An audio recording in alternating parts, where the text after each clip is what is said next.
ہماری ویڈیوز دیکھنے کے لیے ہمارے چینل صراط جنت کو سبسکرائب کریں۔ اعوذ باللہ من الشیطان الرجیم، بسم اللہ الرحمن الرحیم۔ اللہ کے نام سے شروع جو نہایت مہربان رحمت والا ہے۔ والذاریات ذروا، بکھیر کر اڑا دینے والیوں کی قسم۔ فالحاملات وقرا، پھر بوجھ اٹھانے والیوں کی۔ فالجاریات یسرا، پھر آسانی سے چلنے والیوں کی۔ فالمقسمات امرا، پھر حکم کو تقسیم کرنے والیوں کی۔ تفسیر صراط الجنان۔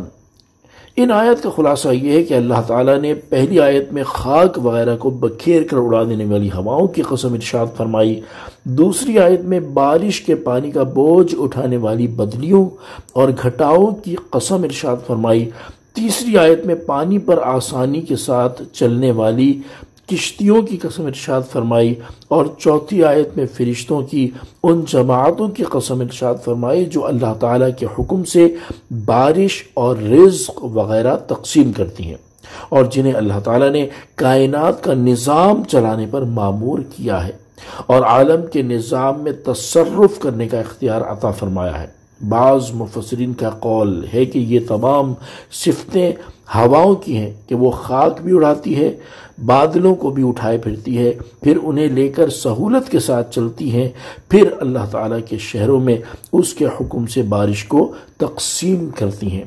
یاد رہے کہ ان چیزوں کی قسم ارشاد فرمانے کا اصلی مقصود اس چیز کی عظمت بیان کرنا ہے جس کے ساتھ قسم ارشاد فرمائی گئی، کیونکہ یہ چیزیں اللہ تعالیٰ کی قدرت کے کمال پر دلالت کرنے والی ہیں، اور ان چیزوں کو بیان فرما کر ارباب دانش کو موقع دیا جا رہا ہے کہ وہ ان میں غور کر کے مرنے کے بعد دوبارہ زندہ کیے جانے اور آخرت میں اعمال کی جزا ملنے پر استدلال کریں کہ جو قادر برحق ایسے عجیب و غریب امور پر قدرت رکھتا ہے تو وہ اپنی پیدا کی ہوئی چیزوں کو فنا کرنے کے بعد دوبارہ ہستی عطا فرمانے پر بھی بے شک قادر ہے۔ انما توعدون لصادق، بے شک جس کی تمہیں وعید سنائی جا رہی ہے وہ ضرور سچ ہے۔ وَإِنَّ الدِّينَ لَوَاقِعٌ، اور بے شک بدلہ دیا جانا ضرور واقع ہونے والا ہے۔ تفسیر صراط الجنان۔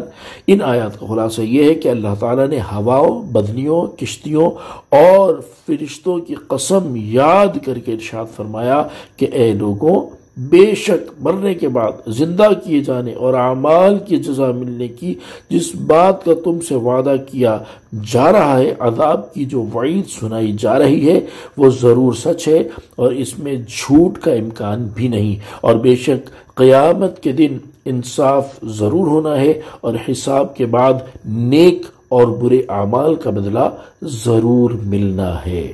وَالسَّمَاءِ ذَاتِ الْحُبُكِ، راستوں والے آسمان کی قسم۔ انکم لفی قول مختلف، تم طرح طرح کی بات میں ہو۔ تفسیر صراط الجنان۔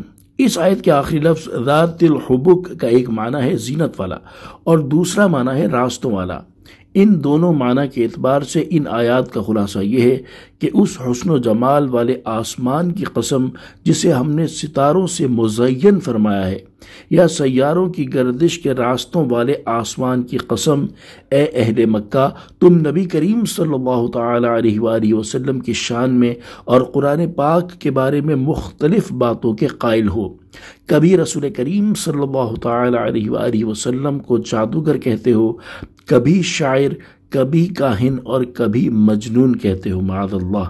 اسی طرح قرآن کریم کو کبھی جادو بتاتے ہو، کبھی شعر، کبھی کہانت اور کبھی اگلوں کی داستانیں کہتے ہو۔